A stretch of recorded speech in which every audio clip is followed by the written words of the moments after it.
Quick question, when a 300 rupees luxury biscuit becomes rupees 10, is that growth? Or is that a brand identity crisis waiting to happen? Yes, we are talking about Lotus Biscoff. Biscoff never ran a single ad in India. It grew through moments, on flights, next to cappuccinos, a luxury. Then, Lotus made a bold move. Local manufacturing with rupees 10 packs. A biscuit, which was then associated with airports and cafes, was now sitting beside Parle G at your local kirana shops. But before Lotus ever put Biscoff on the local kirana shelves, Indian bakers were already obsessed. Biscoff cheesecakes, Biscoff shakes. It became a cult ingredient before it became a mass product. So, when rupees 10 pack launched, Indians were not discovering Biscoff. They were already in love with it. In my mouth. Magical. Outstanding. A secret that no one else knows about. Most brands go mass and then try to build love. But Biscoff flipped it. And that sequencing made all the difference. Now, here is the detail that nobody's talking about. Yes, they set up a manufacturing in India.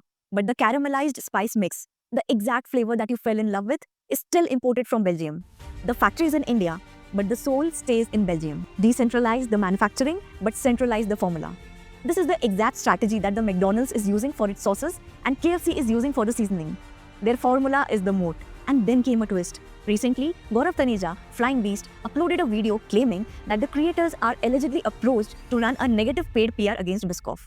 Whether true or not, this hit a nerve because today's Indian consumers are different. We compare, we debate ingredients, we notice the taste and texture shifts. We are no longer just price sensitive.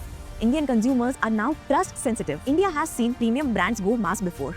Unibic did it. Distribution expanded, but slowly losing what made them special. Because when luxury becomes too accessible, it stops feeling like luxury. So did Lotus get it right? Honestly, mostly yes, but the clock is ticking. They built love before going mass. They protected the formula. They kept the premium context still alive. Biscoff still is in cafes and hotels alongside the kirana shelves. That dual strategy is hard to pull off and they are doing it. Growing fast without losing what made you special. That is the hardest thing any brand can do. And honestly, Biscoff's India story is just getting started.